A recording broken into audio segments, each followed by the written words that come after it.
We built this film on a foundation of love. Its purpose?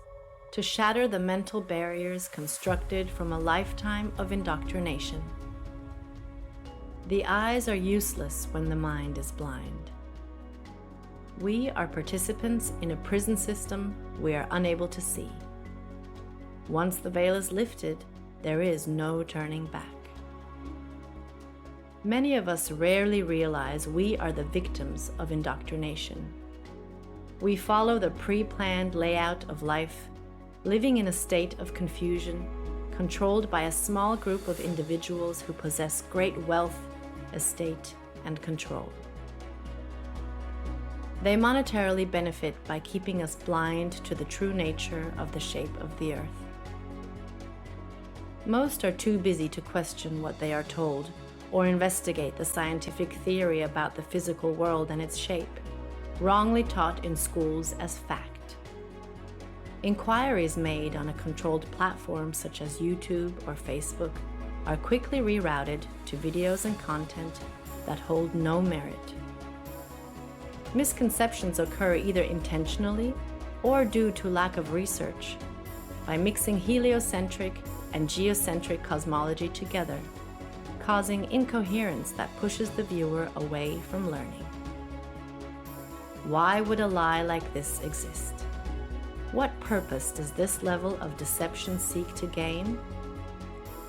The hard, solid truth is that all the known space agencies and related industries have made untold amounts of money for many, many years, providing nothing but CGI, fisheye lens curvature, and Hollywood-style productions as proof. The following evidence should speak for itself through the testimonies of these professionals, pilots, and witnesses. To find yourself, think for yourself. The most courageous act is to think for yourself. Our greatest wish is for minds opened, questions answered, and the reign of freedom through truth revealed.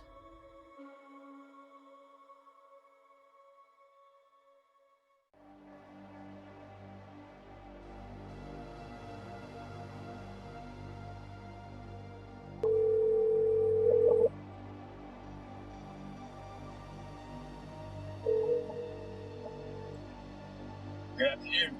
Hey John, how are you? Pretty good, sir. How's everything there? Everything's good, can't complain. It's kind of windy out. Looks like it's gonna rain. But anyhow, I've been hit with these, questions regarding the flat earth. People trying to get information out of me, and I'm not too familiar with the subject. Can you help me out? Yes, sir. Copy that. I'll give you a couple of relatively quick examples that you can also research and elaborate as well. Number one, I'm a pilot, and when I used to fly out of Long Island towards Nantucket, bottom line here is they're going to give you some type of formula for every 100 miles. They're going to give you some type of XYZ per kilometer squared. Keep it very, very simple. Every 100 miles would be approximately 1 mile. 1 mile is 5,280 feet. The actual number is 6666, which is of Luciferian origin, which really reveals who's behind all the conspiracy and cover-ups, for everything. But the bottom line here is a very simple formula is for every 100 miles, you have 5,280 feet, which is 1 mile of curvature. So 100 miles equals 1 mile of curvature. Now, if I'm going, let's say, hypothetically, from Long Island to Nantucket, that's about a buck and a half. It's about 150 miles. So it should be 1.5 miles. So let's just take a mile.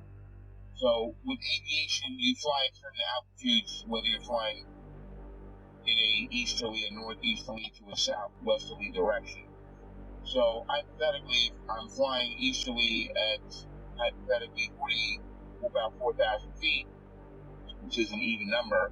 If you add 5,000 feet of curvature, that would be around 9,480 feet, which does not exist.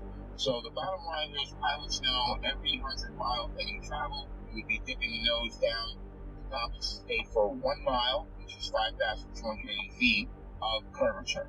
So there's the proof right there that there's something very fishy with this globe Earth situation, because scientifically it doesn't matter.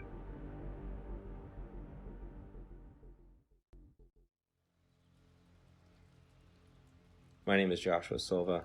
I am a licensed commercial pilot and flight instructor. I have had a lifelong love of aviation and aerospace, and when growing up I even fancied myself an amateur astronomer. I would drag my family and friends, anybody I could, to every air show I could possibly find in Northern California. I was the only kid you knew, or anybody knew, that knew the various components on aircraft, spacecraft by heart.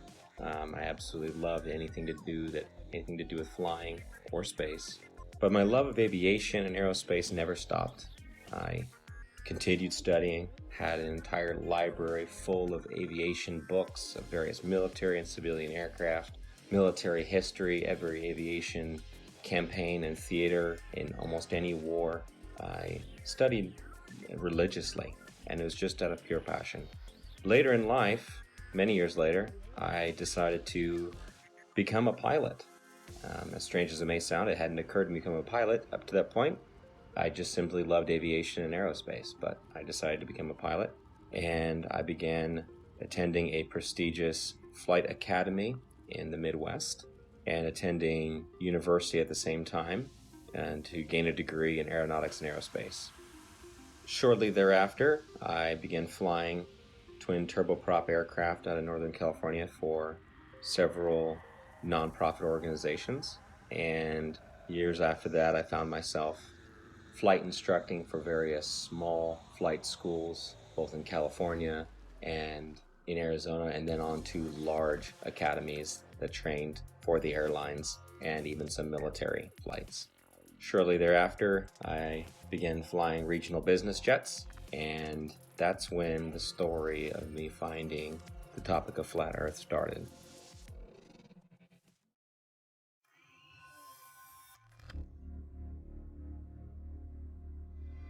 Hola, mi nombre es Héctor Requena. Soy terraplanista desde el 2016. Este tema lo descubrí accidentalmente, me agradó mucho y desde ahí lo empecé a investigar. Desde ahí me di cuenta de lo que está pasando en el mundo. Yo fui aviador, me gusta más la palabra aviador que piloto. Yo volé con mi papá desde niño, él era piloto de la Fuerza Aérea Mexicana. Un tema muy curioso que me pasó a mí fue el empezar a conocer cómo funciona el giroscopio. El giroscopio está diseñado para volar sobre un plano, sobre un terreno plano y una tierra que no se mueve. Todos estos temas me llevaron a seguir investigando. Estamos tratando de invitar a la gente a que no se cierre de mente a estos temas, ya que si no nos damos cuenta de lo que está pasando ahorita es por lo mismo, porque la gente está cerrada, se cierra a pensar fuera de la caja.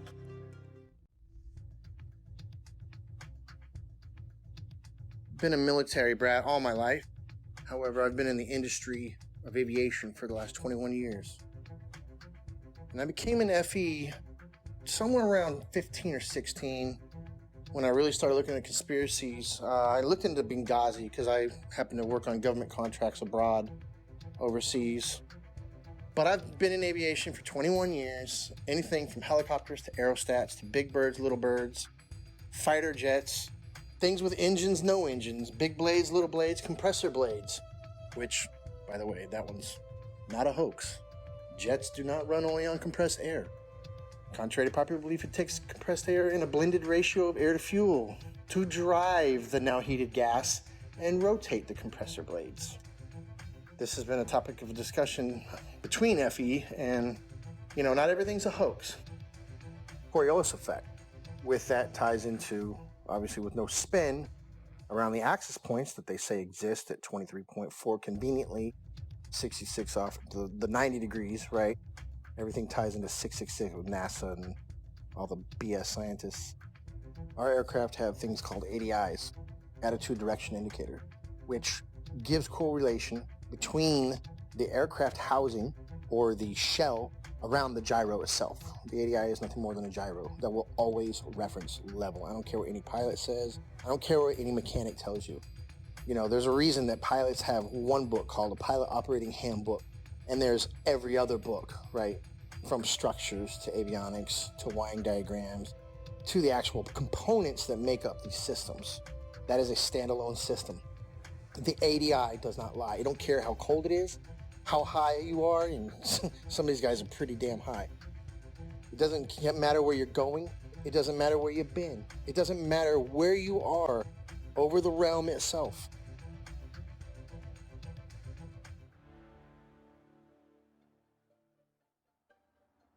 I woke up to the truth of the flat earth, shape of the earth, as an engineer and a pilot. So I've studied engineering, physics, 3 different ways: basic physics, electric physics, and construction physics.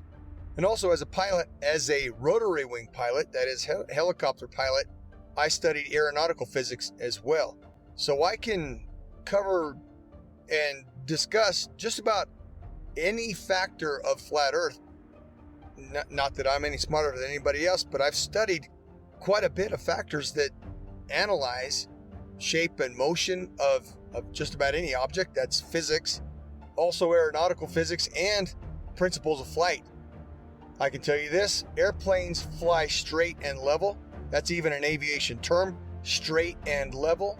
Airplanes will fly for hours at the same altitude, never dipping their nose down to follow the curve of the earth. An aircraft on a 12-hour or even 18-hour flight from Portland, Oregon to Seoul, Korea, that would have that aircraft starting at one point and then flying so far around the earth that it's flying downwards with its nose vertically downwards, and then starting to go around the curve of the earth so that the airplane is now flying upside down. Would have to make that kind of a flight path on a globe, which is, it's such an absurdity. So that being said, I come into the true shape of the earth, the flat earth, as a skeptic, like most anyone else. I'll tell you my story. My buddy told me about this. He said, Rob, you need to learn about the ice ring. You need to learn that the earth doesn't move. This globe is garbage. And I laughed at him. I said, are you kidding me? I'm not even gonna look into that. And he said, that's fine. He said, that's fine. You don't have to look into flat earth. But until you do, he said, until you do look into flat earth, you will remain a slave of the matrix. And interestingly enough, at this point, this was more or less November, December 2015. I had already mentally resigned from the U.S. military for 3 years. I had already resigned because of Benghazi. I realized, and I saw for myself, I'd been working with U.S. as an Army officer, working for State Department for a good 10 years. And so what I did, I turned my physics awareness, I turned my studies into analysis of the shape of the earth.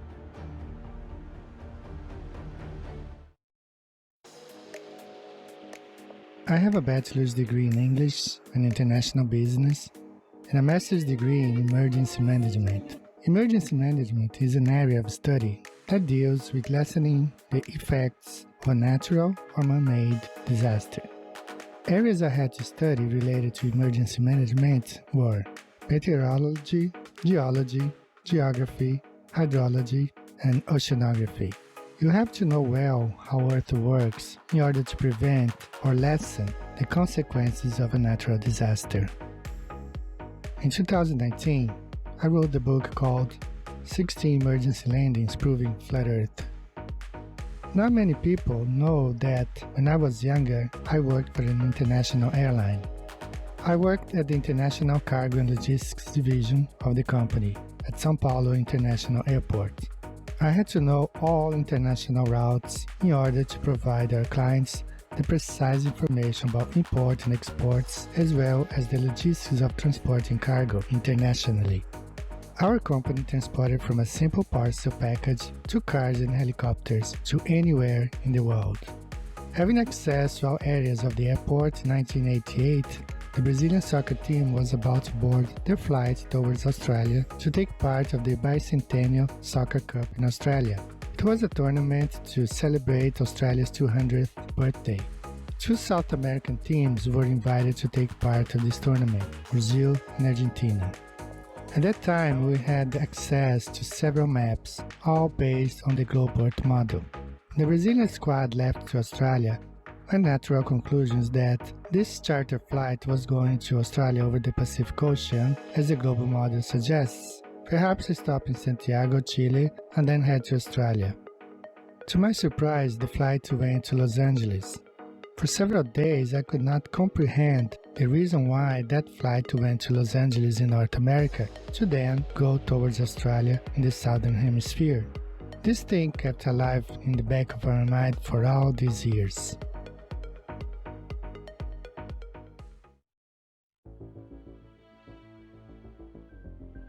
I'm a merchant marine. I've been sailing 15 years. I graduated from the Paul Hall Maritime Center out of Piney Point, Maryland. I primarily sail on container ships, tankers, drill ships, military cargo vessels, you name it, I can sail on it. I sail in the capacity of bosun. My whole title is AB Unlimited. That primarily sail deep sea and coastal, meaning up and down the coast, west coast, east coast, and deep sea is out deep sea across to other continents. What led me to the flat earth was actually my sister. We've always been into the conspiracies and the 9/11 and Sandy Hook and all that stuff. And one day she said, hey, you want to see a conspiracy? You should look into the flat earth. And I looked at her and laughed because I had seen the videos come up in the feed and they showed that disc thing in the space and I laughed at it and whatever. And she showed it to me and I laughed at her. And I went and pulled out my phone and I looked up a video. You can look it up. It's called Dragon Link FPV to Space. And what you'll see is basically an RC airplane that's been taken up about 80,000 feet, and they release it, and then the airplane comes down with power. And it has the Dragon Link system, which is capable of making control and video. Anyways, but they had a GoPro, so you see this curved globe. And you know, that said it for me. When I saw that, I was like, oh wow, look at that. So I brought that down to her, put it right in her face and said, look at that. And looking back, I remember her smile on it was like, you know, okay, she wasn't gonna argue with me. And she said, okay.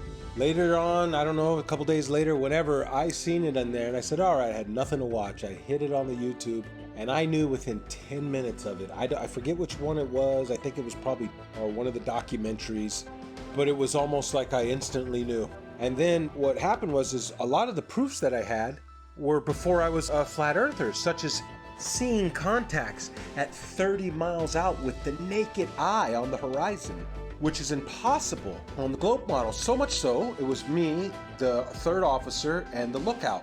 We were standing our watch, and I believe we were in the Mediterranean Sea. Look out, look and watch. I say, okay, we got a contact out there. We look and we try and get it on the radar. We get it at 30 miles out.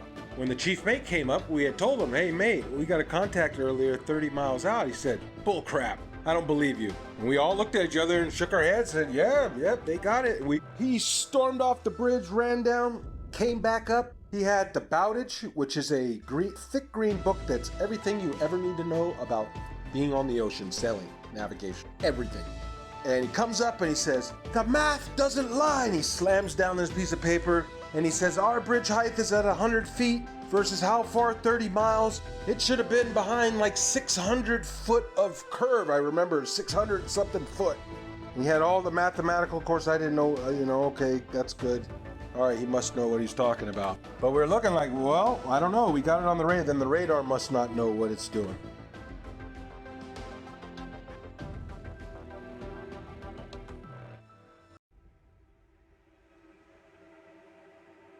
You can just call me Jay. That's what my friends call me. That's what I go by. I just go by Jay.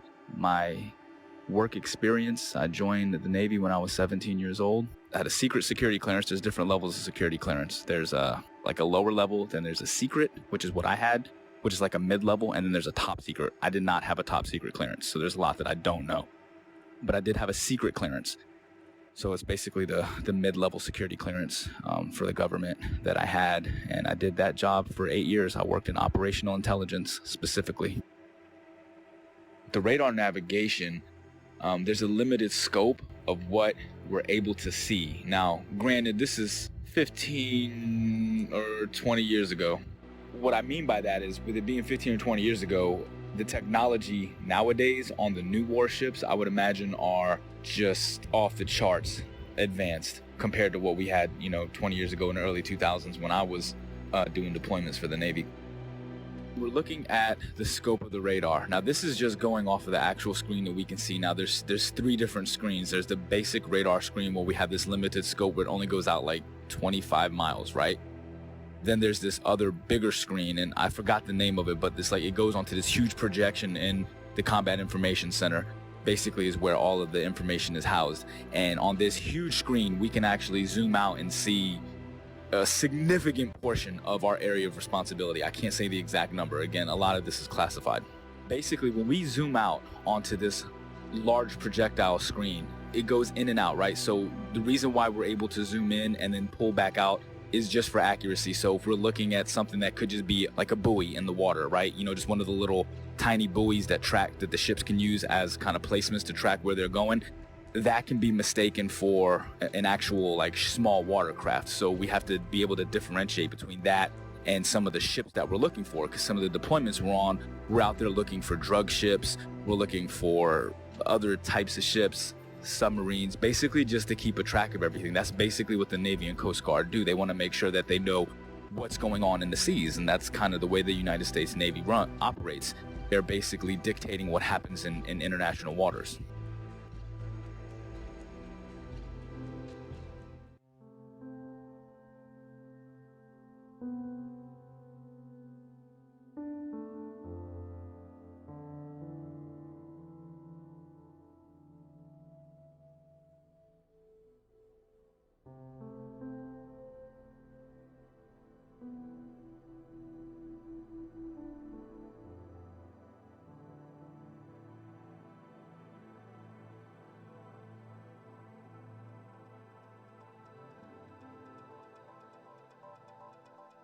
I will be providing my in-depth experience of U.S. Navy submarines and how they prove we do not live on a globe Earth.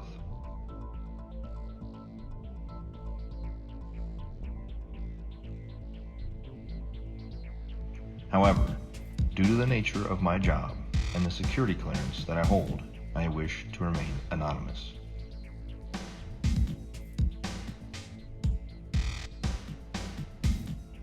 I've worked for the U.S. Department of the Navy as a submarine quality assurance specialist for the last 5 years.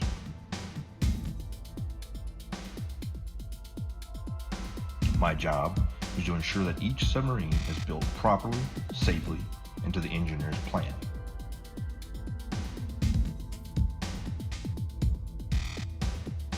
I have an intimate knowledge of every aspect of each submarine being built in the shipyard I work in. Now that you've heard a little bit of my background, let me explain how I arrived at the crazy notion that the Earth is visibly and observably flat. I have always questioned the reality around me since I was little. I never followed anything mainstream, and I was never interested in what the news had to say. As I got older, I started looking into more and more things out of my own curiosity. 9/11, school shootings. I eventually started researching the moon landing because it just never set well with me. And it didn't take long for me to completely unravel that for the hoax that it is.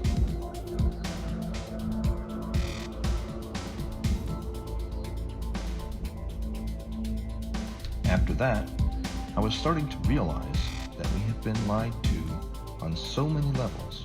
What else could there possibly be? Then I saw a video about the flat Earth pop up on my YouTube recommendations.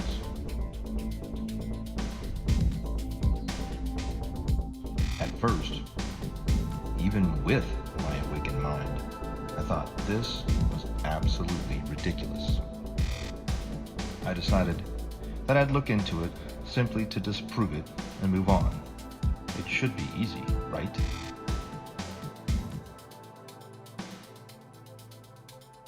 That was over 6 years ago, and I still can't disprove the flat Earth. In fact, the more I research it, the more it reveals. This leads me into my submarine experience.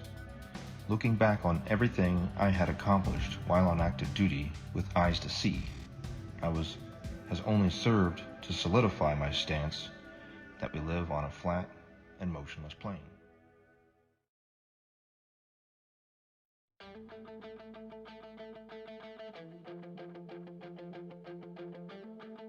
The theory of more land being hidden on Earth as one of the possible motives to hide the fact that the Earth is not a spinning water ball corkscrewing through space is something that many flat earthers have postulated over the years.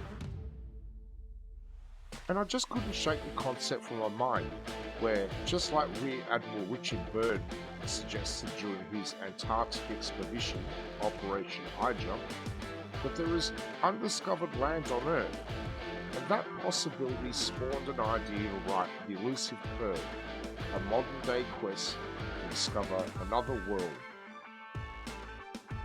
The Elusive Curve is a fictional novel created to convey a very non-fictional message, that the Earth is a flat, motionless level plane devoid of any curvature. When Max Carter discovers irrefutable proof of the true shape of the Earth, the course of his life drastically changes, and he becomes a man obsessed, convinced that there is more land being hidden beyond Antarctica, and that he is going to reach it.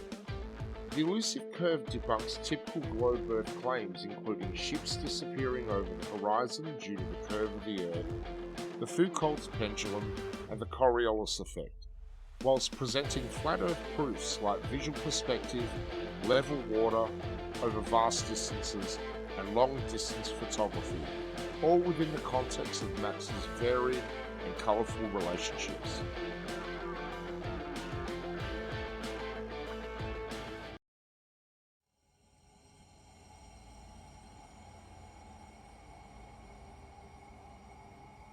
Also, there's a semi-classified naval communications device when ships are communicating ship to ship on the ocean, U.S. Navy, semi-classified laser communication NAVCOM device, which also does data as well. So if they're communicating with ships 70 miles, 100 miles or more, like I said, every 100 miles is a mile of curvature.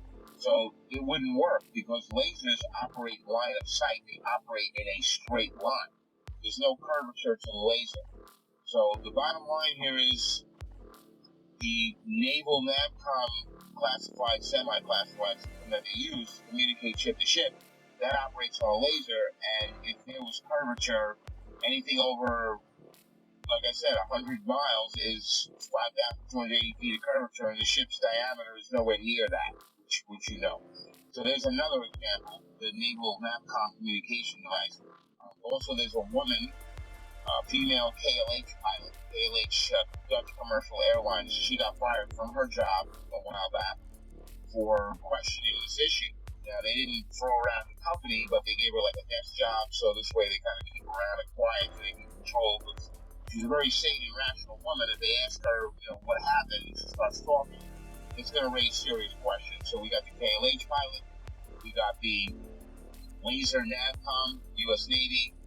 We've got my personal experience flying from Long Island to Bangkok. There should be at least 5,280 feet of curvature added to the 4,000 altitude average while heading easterly.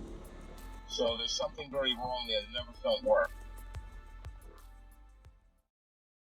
Could the Earth actually be flat? I began to see opinions and arguments that seemed logical, but I heard several arguments, which I now know were most likely disinformation, easily disprovable in the aviation world, but there were some that stuck with me. And so, myself being the way I am, I ran quickly, metaphorically, to my old textbook. And I opened my old textbooks, found them, unpacked them, cracked them all open, and even downloaded brand new copies in PDF form offline of all these books to make sure that nothing had been changed. I thought for certain that I knew exactly what compensation pilots are trained while flying to compensate for the spin or the rotation of the Earth, for instance. As far as falling around a globe, that I assumed in my mind would be an aircraft's angle of attack. But upon more study, I found that not to be true. The angle of attack being the angle between the aircraft's flight path and the relative wind. which is something that pilots are very familiar with,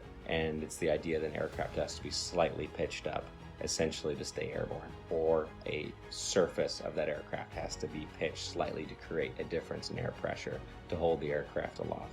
And that is assumed, or was assumed at that time by myself and other pilots, to be the compensation one would make for falling around a globe while flying, period. But upon further research, I found that this was not the case, and it was not even mentioned anywhere. This compensation was not mentioned anywhere I could find in any resource that I had gone to flight school with. And they were extensive. There were many, many books, especially as one progressed towards the commercial flying side, especially elective courses, especially if you're going to university as I was studying aerospace, that you would assume, and I had assumed, that this was calculated for. Again, as far as ADIs, in every aircraft, it references the level horizon or references sea level always. There's no way that you can convince somebody of sound mind that if you take off from New York and immediately flip upside down, now your housing or your ADI is referencing upside down to you because you're upside down. It's right side up. It cannot deviate off level. It doesn't matter how much fuel you got in your tanks. It doesn't matter if you're a helicopter or an aerostat or a fighter jet. That gauge will always reference level. It has to, because otherwise it would be a poor reference. And if you could manipulate it, why would you even have it in the airplane or your aircraft?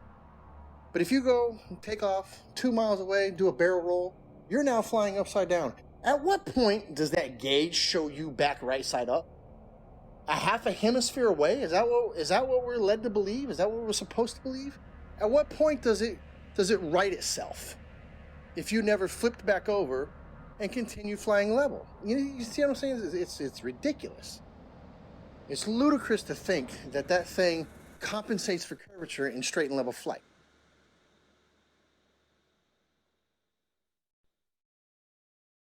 The big one that is oftentimes quoted is compensation for Coriolis effect while flying. And this is something I'd even taught my students about, and it's always assumed to be correct. We just assume. We're given the narrative from a young age, and everything is built upon that assumption, upon that theory. And so I thought I had the silver bullet. Coriolis effect. We always calculate for that. Well, as I began to look through the books and to look into the calculations given for Coriolis effect, the narrative began to fall apart even further. I began to see things I didn't notice when I was in school, such as Coriolis effect is actually never calculated for, but is assumed to be a part of wind correction angle.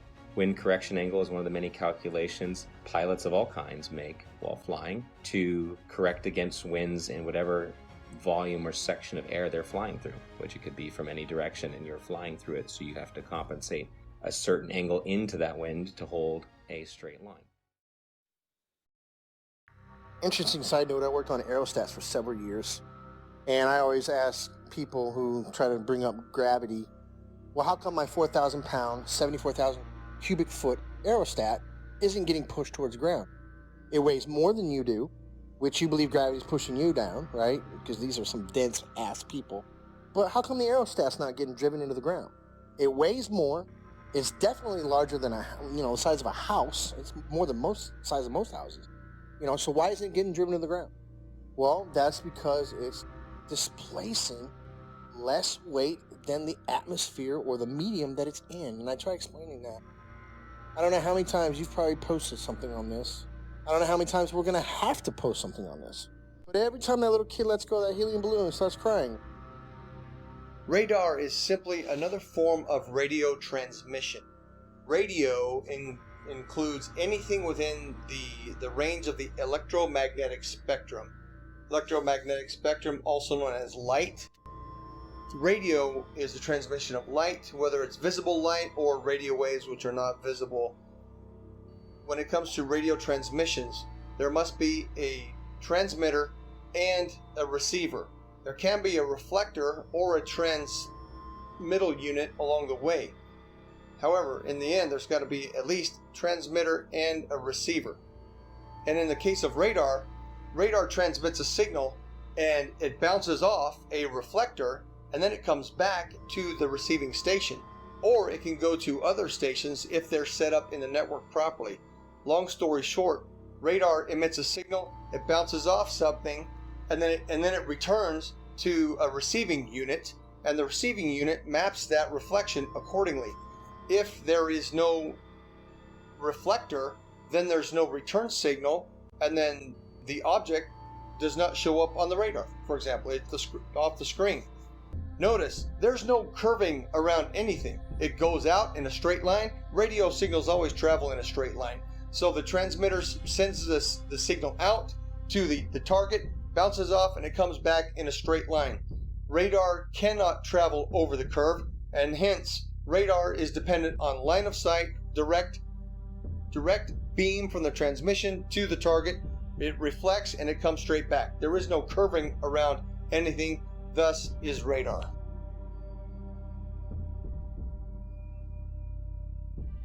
Also, radar works in straight lines. The radar is incapable of curving around a curve, picking up and bouncing back the reflection of what it's picking up. So if you can imagine a ship on the other side of the curve, we'll say 30 miles, 40 miles out, it sends out the radar beam. The radar beam is supposedly curving around this ball, bouncing back, and then bouncing the reflection, curving back around to be picked up by the radar. That's not happening. It's flying out straight, and when it picks up something, it hits it back.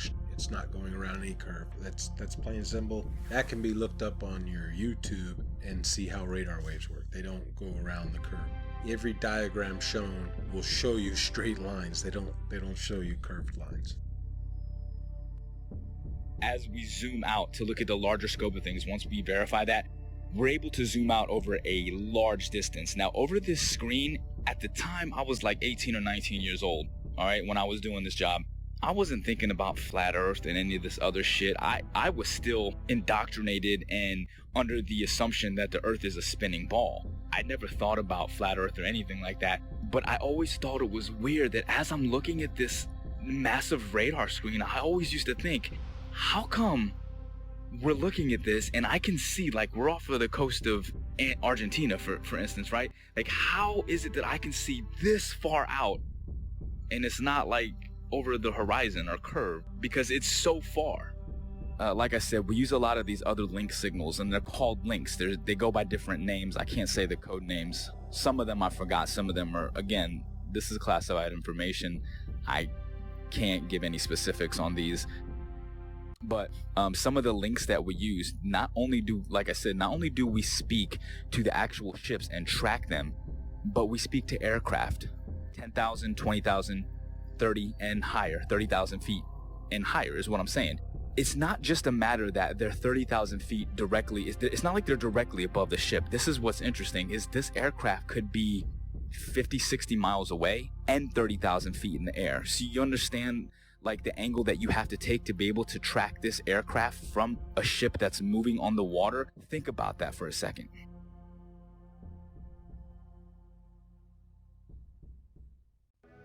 I served on board of a United States 688I fast attack nuclear submarine, and I can personally attest that we never constantly angled down during our submarine deployments. One of our longest transits went from the Gulf of Oman around the southern tip of Africa and back to Connecticut. We were underwater for almost 3 months straight. My job on board as a radioman meant that I spent a lot of time both in the radio room and in the control room. The control room is where they navigate and drive the submarine.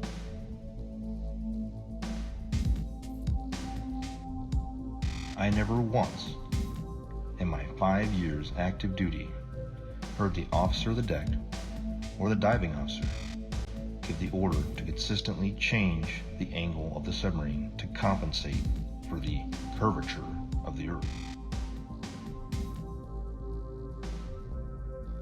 The primary task of the diving officer and the helms and plainsman is to maintain the submarine as level as possible while in transit. If the Earth had any measurable curvature, I am certain we would not have been able to make this incredibly long transit without accounting for it.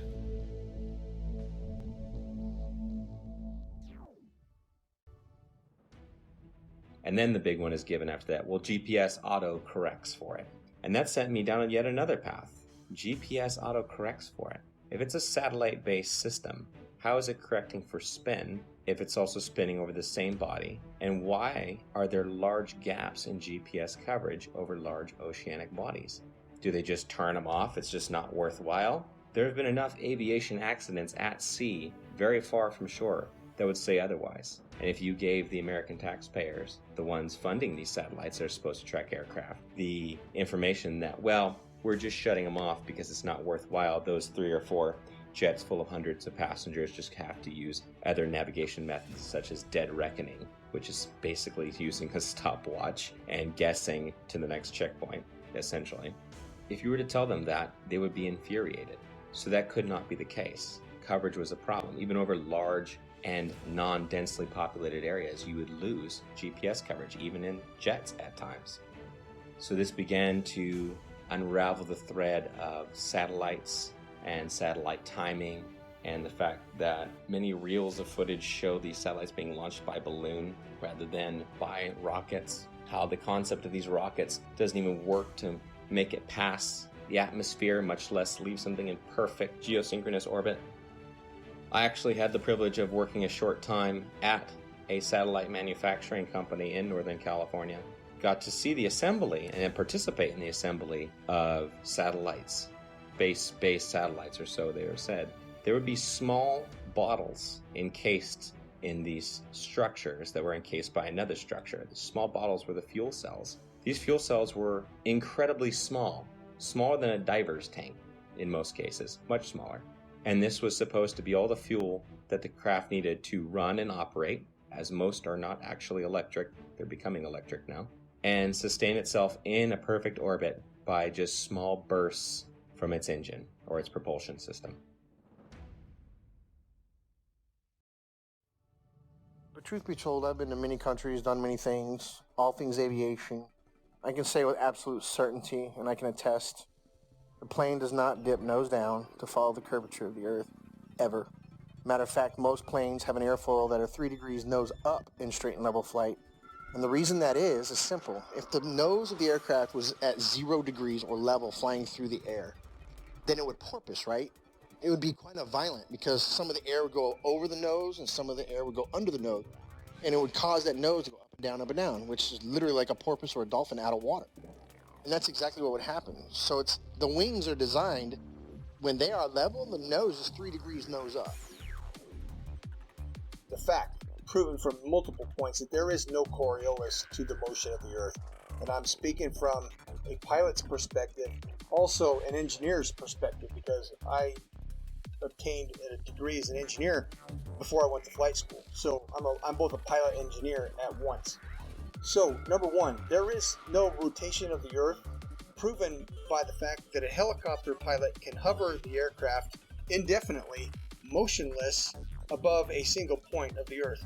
If the Earth were spinning, as soon as that aircraft left the ground, the Earth would spin out from under it. Now, somebody may say that the air of the atmosphere rotates along with the Earth, which is one of the most absurd concepts imaginable, because if that were the case, then all wind would travel with the Earth. There would be no alternating wind currents when we know that the jet streams fly overhead, clouds move in multiple directions overhead, and a kite flying over the stationary Earth.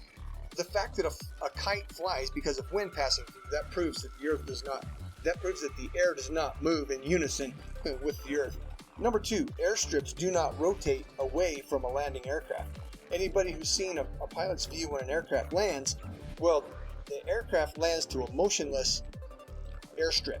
If the Earth were rotating, the pilot would have to turn to the angle at which the airstrip is rotating away and land at the speed of the airstrip, which is absurd, simply absurd.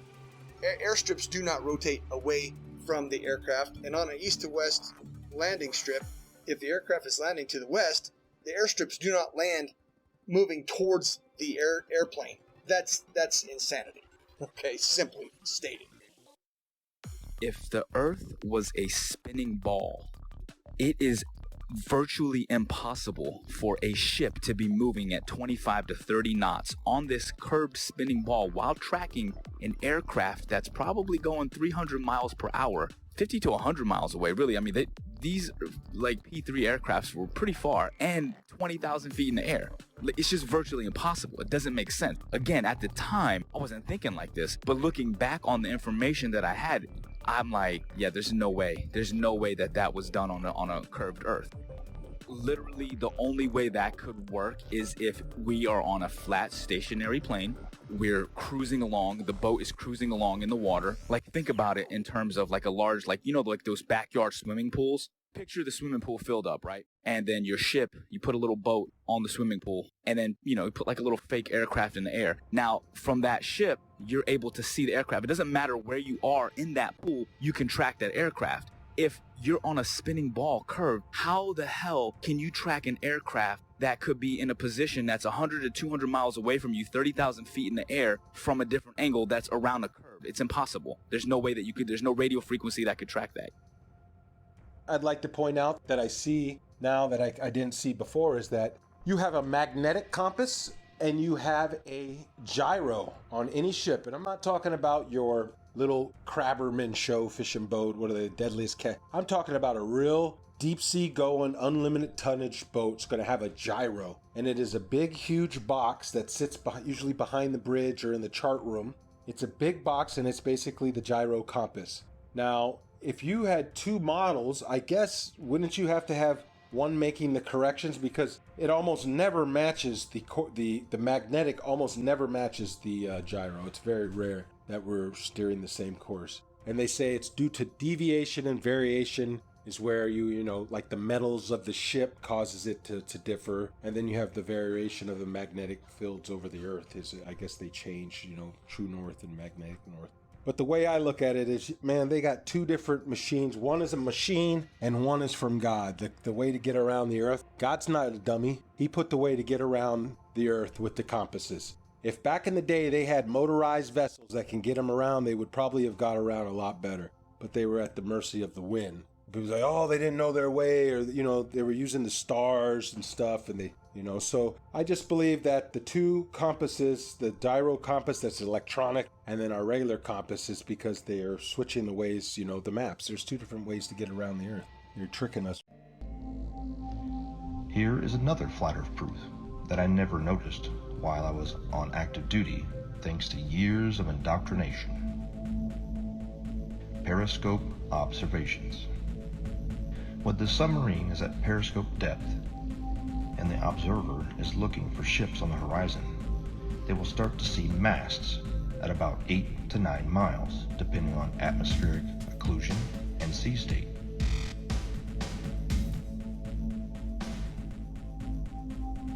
The hull of the ships won't be visible until about 5 miles, depending on atmospheric occlusion and sea state. At 9 miles away, the target should be 26 feet behind the curve, but this isn't what's observed.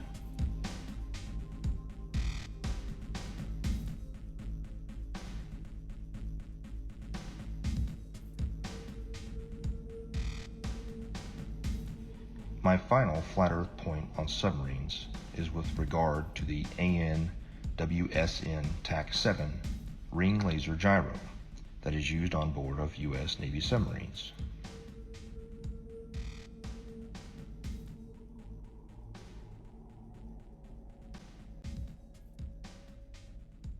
A typical gyroscope, like the ones used on board of an aircraft, is a device used for measuring or maintaining orientation and angular velocity.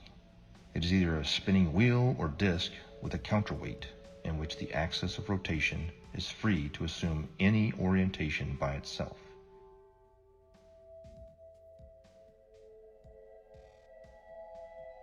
When rotating, the orientation of this axis is unaffected by tilting or rotation of the mounting, according to the conservation of angular momentum. However, a ring laser gyro doesn't have any established weight. They use light as a point of reference. It spins up a disk that shoots out lasers, and it has a digital encoder that deciphers where the laser strikes inside of the gimbal system. No make-believe gravity required.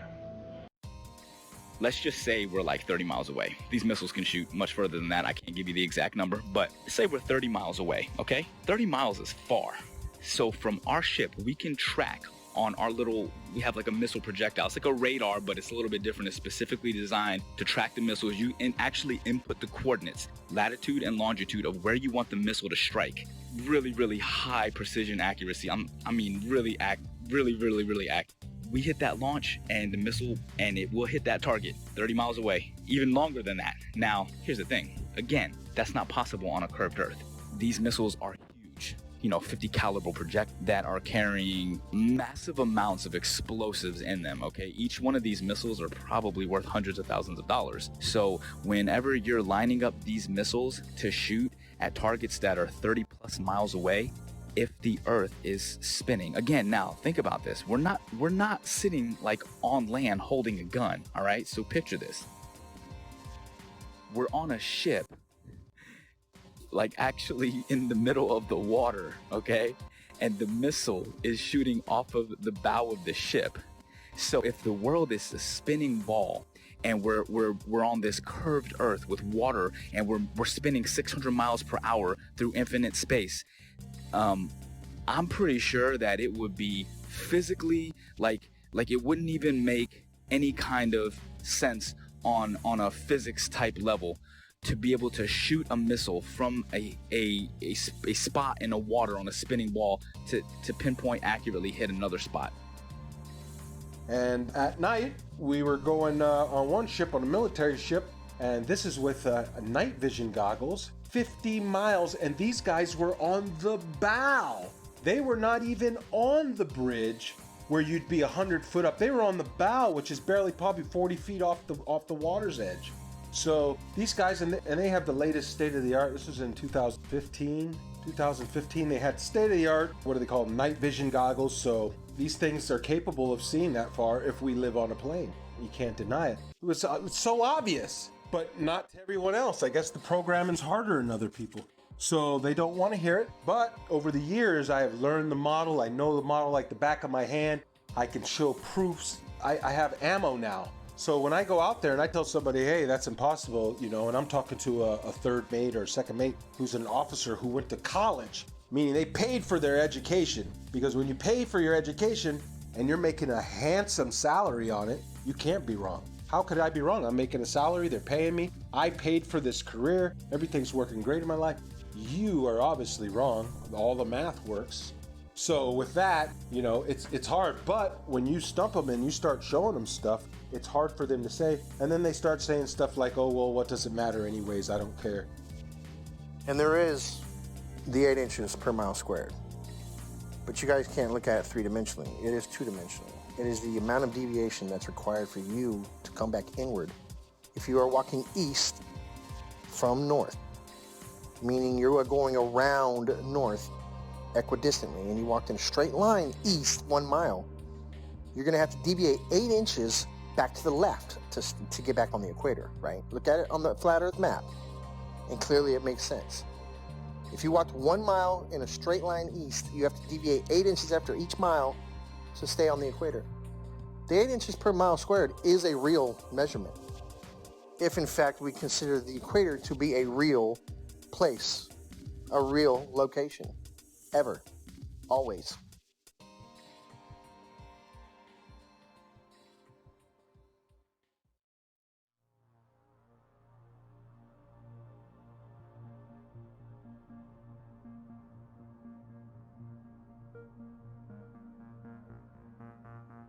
In 2015, I came across YouTube's suggestions for Flat Earth videos.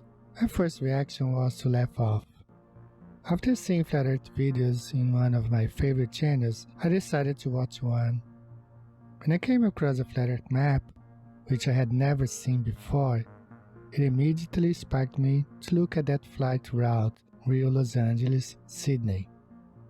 And I could then understand why the Brazilian soccer team went to Los Angeles and then to Australia for the tournament. The Earth is flat, no doubt about it. The following weeks and days were followed by more research and disbelief. I had been a NASA fanboy my whole life, paying 2 visits to NASA's Johnson Space Center in Huntsville, Alabama, besides spending so much money in science and science fiction related documentaries, movies, merchandise, etc. What a waste of time.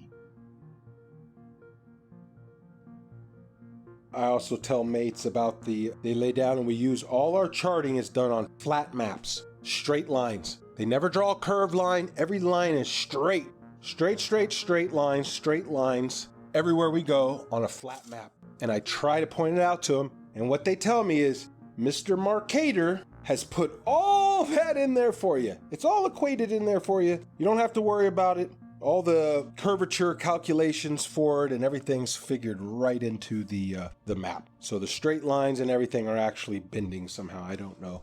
So these are just the proofs that I see. Along with, you can see the corpuscular rays are much betterly observed out at sea because it's nothing, it's like a desert. And so you can see the sun like a flashlight just shining down in a cone everywhere. If there's a little bit of where clouds are right, it looks like a cone. And I point it out all the time to these guys. And I get them thinking, but you know, the programming goes hard on people.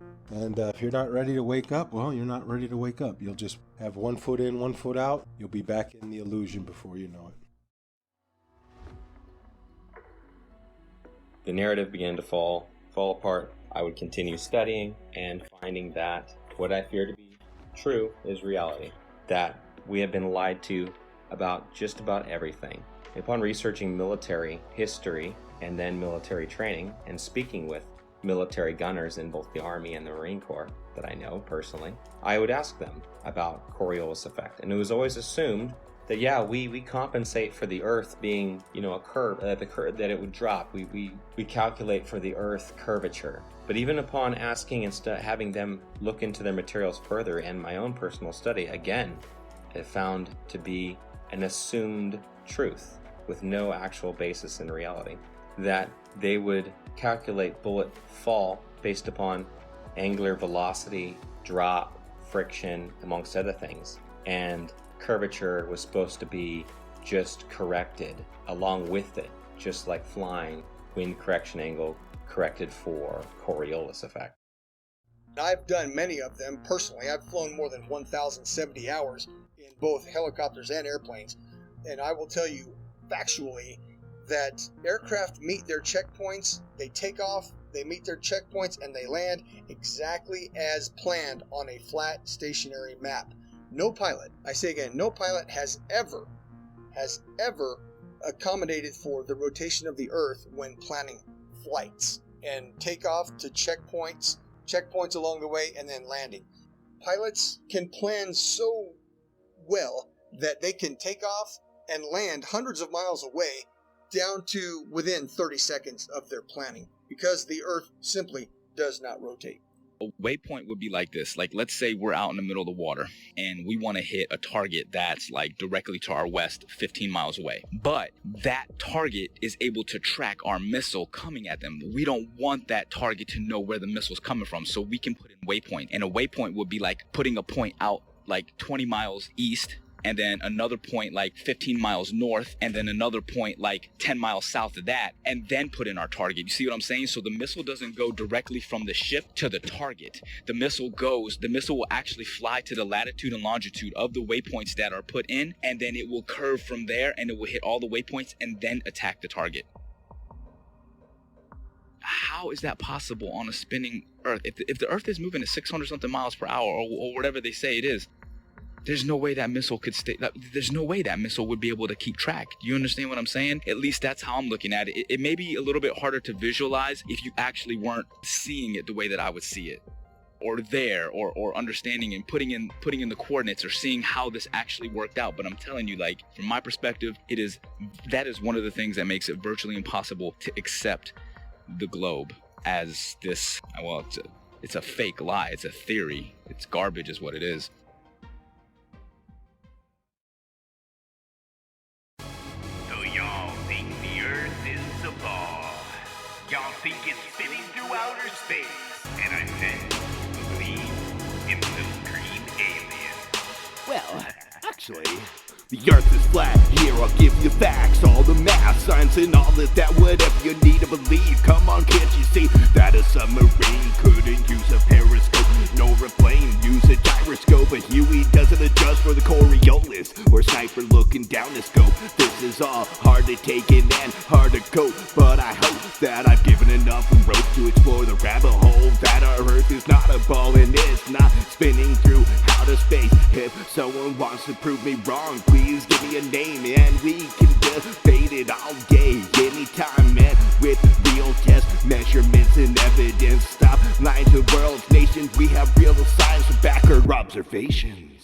Don't believe in the indoctrination of the people, cause they don't want you to believe that the Earth is level. Don't believe in the indoctrination of the people, cause they don't want you to believe that the Earth is level. Dig deeper, be a rebel, then dig deeper than a shovel. Keep your mind level, it's lighten the curve and lighten the herd. Give the truth what it deserves, tell about what we actually observe. Like a boat going out of sight, if you get your zoom and focus right, it'll come back into light. Just use a laser beam and you will see that water never bends but always finds a flat resting position. 71% water can't make up a ball or a pair, so let me make this clear and get it into your ear. You're in great fear of stepping out of the box. They're keeping food stamps in our socks. They are the slyest of the fox in a controlled illusion of evolution. That's nothing made everything and no proof of creation in this pseudoscience indoctrination. No meaningful salvation, but let's believe in gravity with no proof of how it picks and chooses what can rise and what can fall on this crazy thing we call a spinning ball. Don't believe the indoctrination of the people. They don't want you to believe the Earth is level. Don't believe the indoctrination of the people. They don't want you to believe the Earth is level.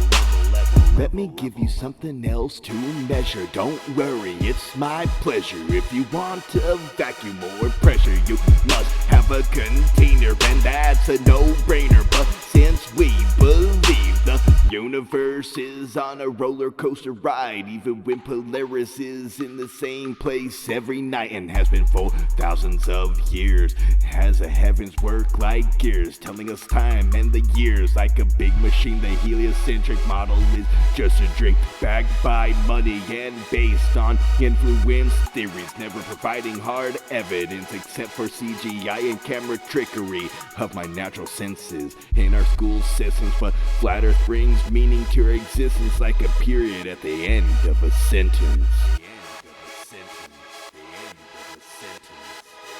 Don't believe in the indoctrination of people. They don't want you to believe that the Earth is level.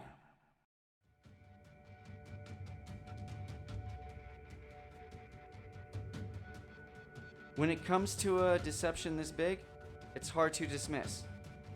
And for the people that say, I don't see how this would affect me either way, you don't know. It's like telling me about Argentina when you've never been there. Or it's like telling me about owning a Corvette when you've never driven one. You haven't experienced it. And if you have been through the Flat Earth Awakening, you know how it would affect you. This quite possibly may be the biggest awakening of mankind. Think about it. If you believe in this mass fallacy, you've been robbed of some senses and you don't even realize it. You don't trust your sense of touch or feel. You don't trust your sense of sight. You've been told the Earth wobbles, spins, and orbits, but you don't feel a thing. You've been told that sunsets can't exist on a flat and stationary plane, but you don't understand the vanishing point of the law of perspective? After it's possible to understand and decode a mass deception, it becomes a lot easier to understand other lies. It opens your eyes and raises your discernment. So when it comes to lies like JFK, the moon landing, chemtrails, fluoridation, 9/11, etc., this is one of the most important factors of life I've ever been awakened up to. it's possible to open your mind to this. Your receptors will connect so much faster and stronger than you've ever experienced in your life. Understanding the ground you walk on every day and the luminaries that go over your head every day, which I still don't understand all of its entirety, can change your life forever. Knowing you are specifically, intelligently, and uniquely designed, so you know mentally, physically, and spiritually your vibration, energy, and frequency of life. So don't act like this doesn't matter. We've been lied to on a mass caliber. We can prove we live on a flat and stationary plane with observable, repeatable, testable experiments with data, hypothesis, and conclusions without depending on blind faith, indoctrinated, religious, theoretical, nihilistic, opinionated philosophies. That's the difference.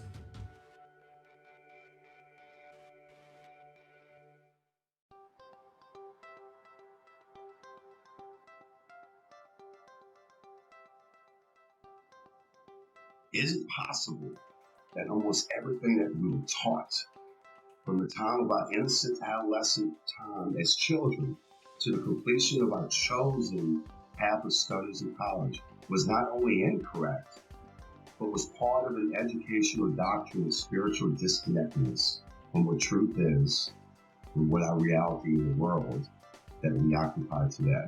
What if I told you that this is but a small capsule in a puzzle that was well planned and engineered by a world control system to propagate a catalog of theoretical studies and sciences that in some cases have never been proven to this very day, nor will it ever be proven, ascertained as fact. Humanity appears to have been hoodwinked into a dumb state of who we are, where did we come from, and are we unique in God's creation concerning a geocentric world, or are we in a heliocentric world based on theoretical studies by a Jesuit astronomer named Nicholas Copernicus?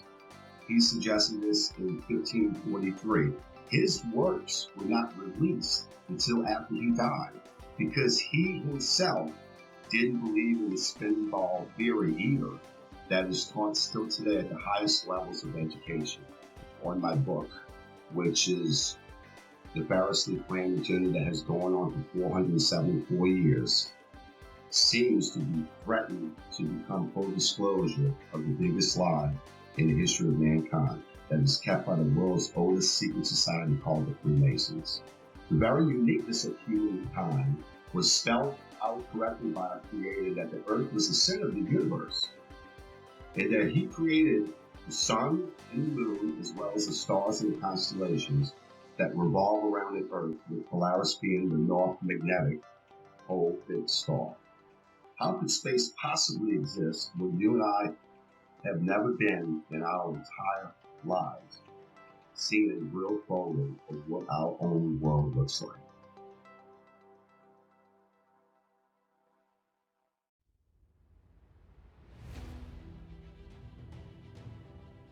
Max must constantly deal with the stigma and ridicule of being the crazy flat earther from friends and family, and bombardment of typical questions like, why would they lie?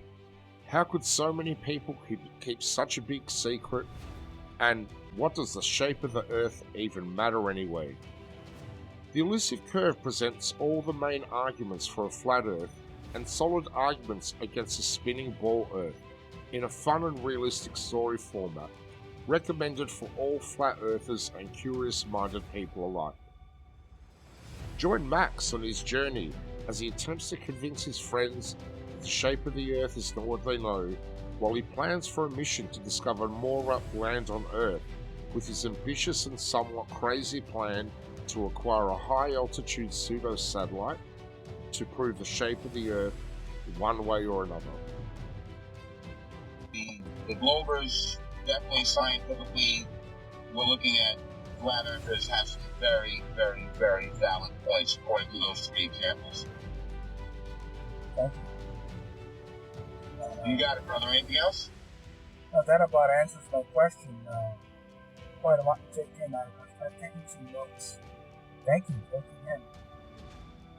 You're welcome, sir. Any questions? I'll be here for a while. Contact me anytime. All right. God bless. All the best. God bless.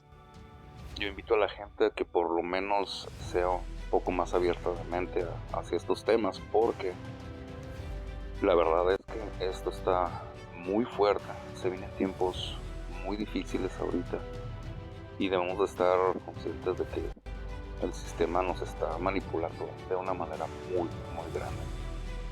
Entonces, pues, vamos a ver qué pasa.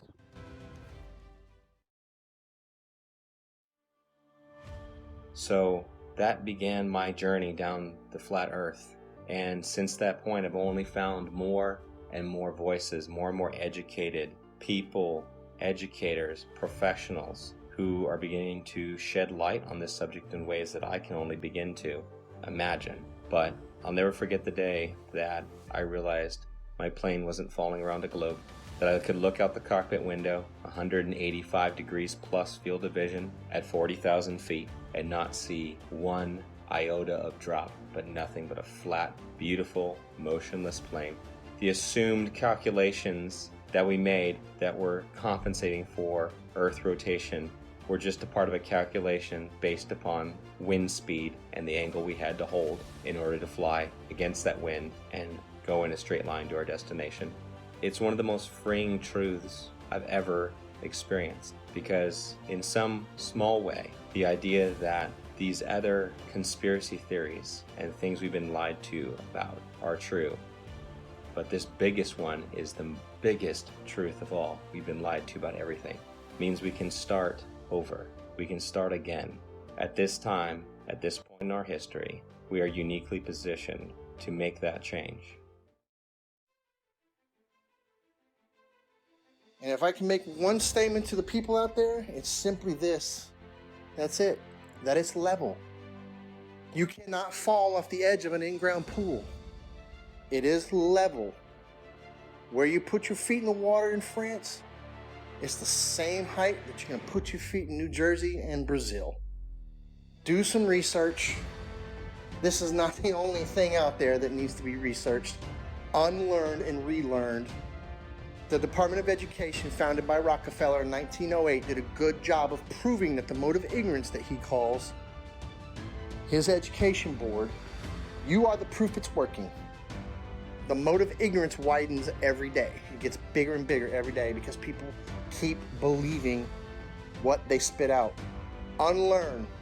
Thinking outside the box. The box is the cap that you got at graduation. So understand that for the first 18 years of your life, you didn't learn the truth about anything. You were simply told, and you got a reward for repeating it. Now it's time to think for yourself. It's time to do research and do your own testing. Be your own white coat. Knowing the Earth is flat has placed me in sync with our Creator, His creation, our hidden past, and with the future we hope to build. A future where we should not have an organization called United Nations governing the world. When there is no globe, there should be no globalization. This is my message to all of you. Peace.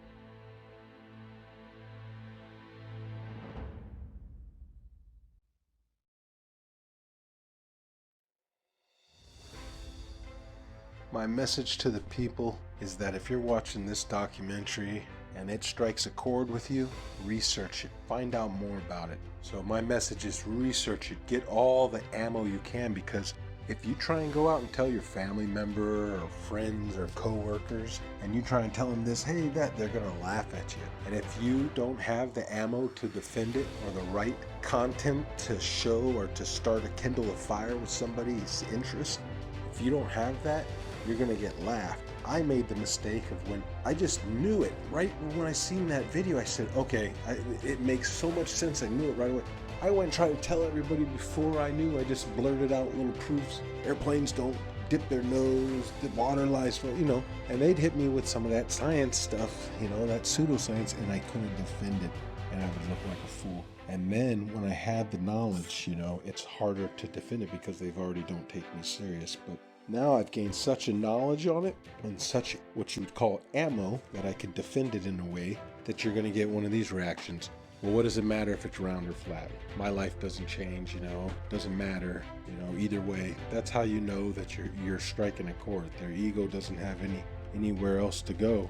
So from there you can work on them. But like I said, learn the model, learn to defend the flat earth model before you tell your coworkers, loved ones, or anybody, for that matter that you don't know, because people you think that you know well are going to look at you like you're crazy. And unfortunately, that's due to the programming, and everybody believes one thing, so how dare you believe another? You got to fall in line.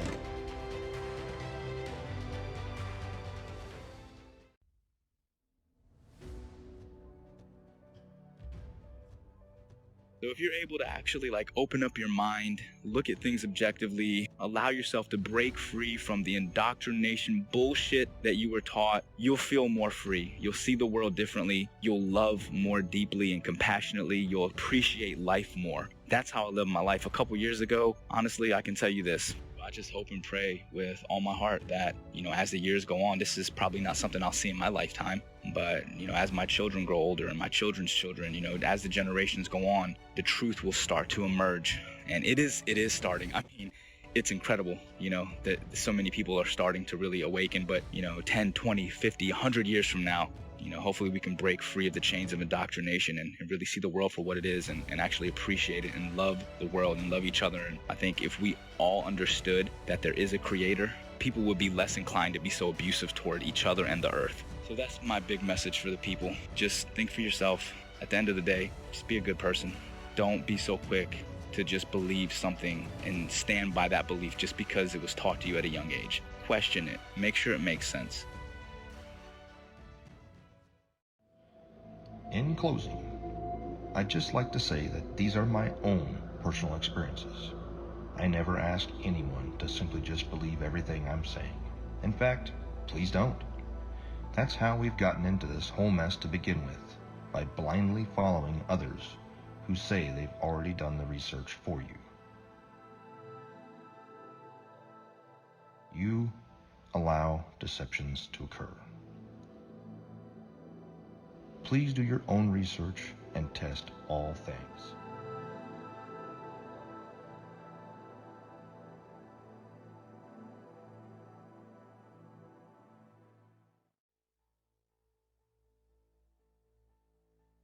All space agencies are part of the cover-up because they are also Freemasons. It is my consensus that space is fake. And NASA was set up this deception and even admit that images of Earth are composites and computer-generated images. Since 1958, NASA has literally force-fed us to and continue their trickery, sorcery, wizardry, and being only God of oneself, yet cannot get high enough altitude to provide humanity with one single photo of what the very shape of our world is. I believe strongly in the very senses that God gave all of us. And instinctively, our senses are 99% correct. And my book will help those awakening sheep remove the dark shades from this massive deception. And for those who are unwilling or unable to think past their noses, then those sheep will remain asleep. My book is part of the Great Awakening from pseudoscience that has put man living in a Newtonian world of Einstein physics, ruled by Frankenstein logic. Game is over. Consciousness shift of stupidity because of poisonous indoctrination to separate your soul and reality from truth and knowledge. But hold tight, folks. A real awakening is happening all over the world.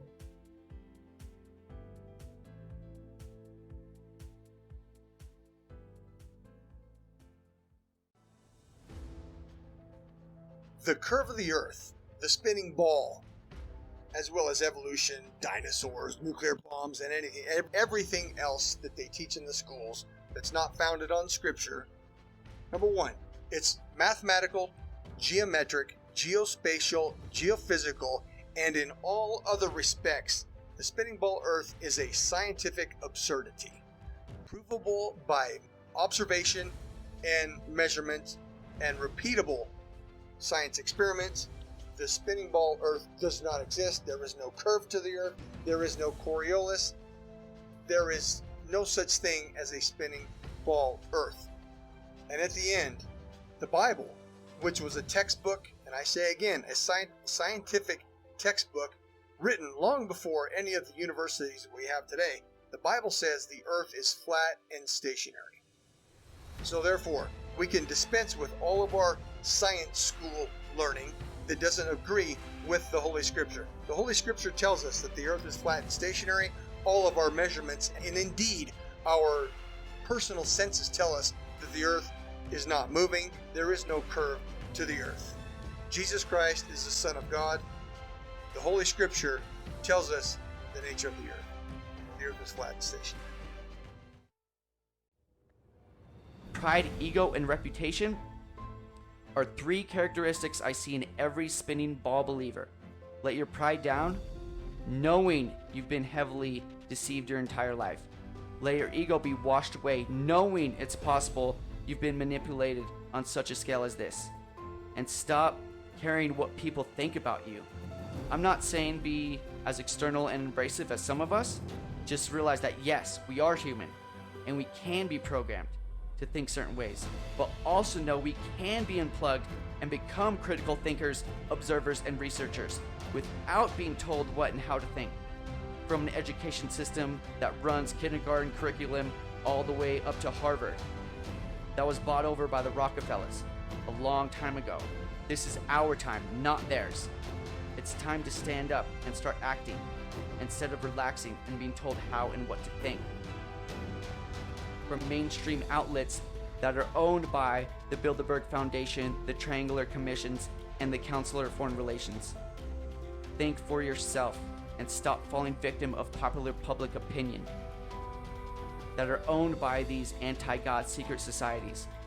In my in particular gifted opinion, the most precious gift God gave us is free will, but it's up to us to choose what's right and what's wrong, what's light and what's dark, what's positive and what's negative, what's yin and yang, what's in motion and stationary, what's flat and what's round, what's good and what's bad.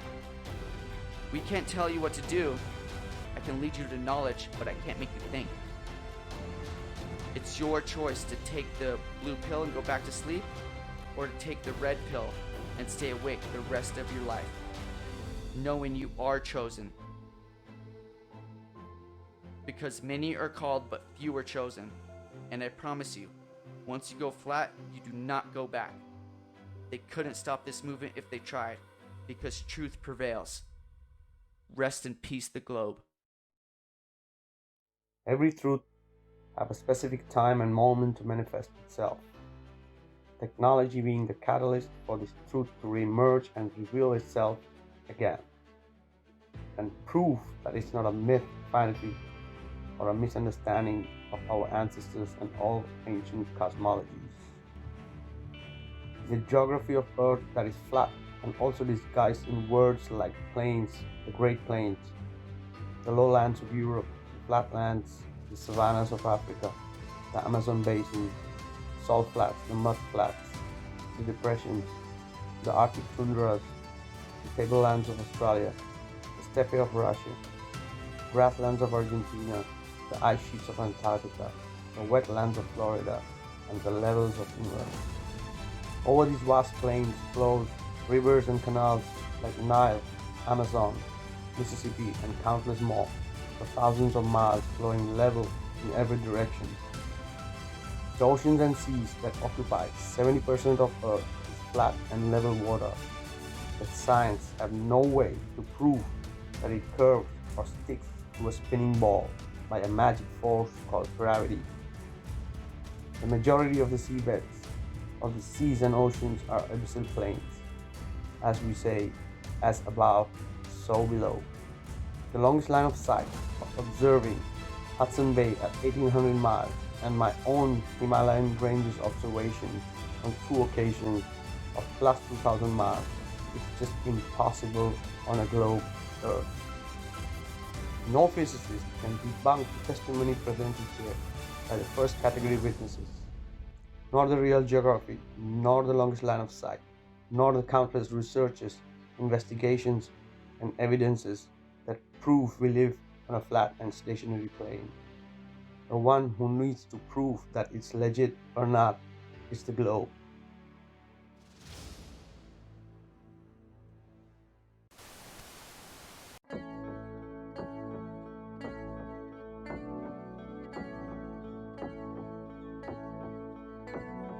Wonderful, magical, celestial light, fantastical, mystical, wonderful sight.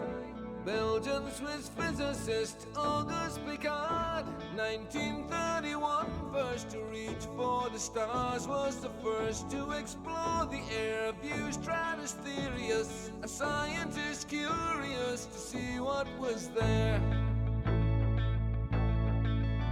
An aluminium black ball gondola, helium balloon, hydrogen with photos and instruments, sailed towards the moon, rose in just half an hour, 52,000 feet, 10 miles up, 10th air pressure, left for dead, trapped in heat and cold, but disproving gravity. Wonderful, mystical, beautiful sight, flat line separation of black from blue light, a world run by deceivers, false make-believers, hiding in shadows, stealing our light. Mystical, mystical, fluorescent light, wonderful, magical, awesome, yes, stealing our light. Wonderful, let there be light, supernatural, eternal, benevolent. Up we go, higher than rainbows, higher than mountains, above cumulonimbus, higher than air, high level horizon, 360 around us, but right round behind us, any height that you dare. The sun and the moon both revolve above around us, to forever show time pass intelligently there. You'll never beat us, you'll never defeat us, no more you deceive us, we see through you like air. Kipper and Piccard were the first ever known to reach up there. Divine, luminescent light, mystical, wonderful, celestial light. So what was their eternal testimony? What did they report back to humanity? Said it seemed like a flat disk far as eyes can see, with an upturned edge fading into infinity.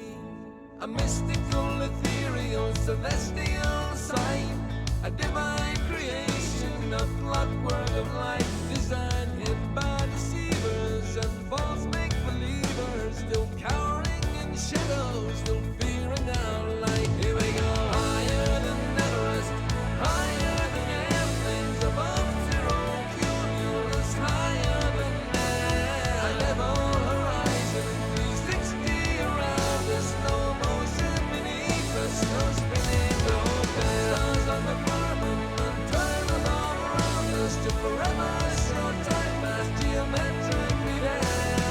You'll never beat us, you'll never defeat us, forever beneath us, we see through you like air. Mystics on a luminous light, fantastical, magical, bright, we see through you like air. Magical angels of light, beautiful, wonderful, celestial light. The first to see truth when they reach for the stars, explorers and physicists, Kipper and Piccard.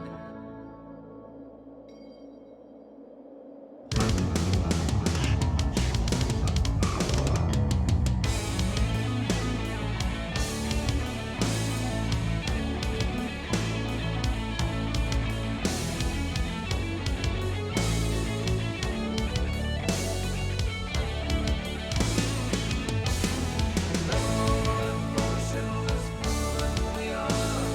Level and motionless,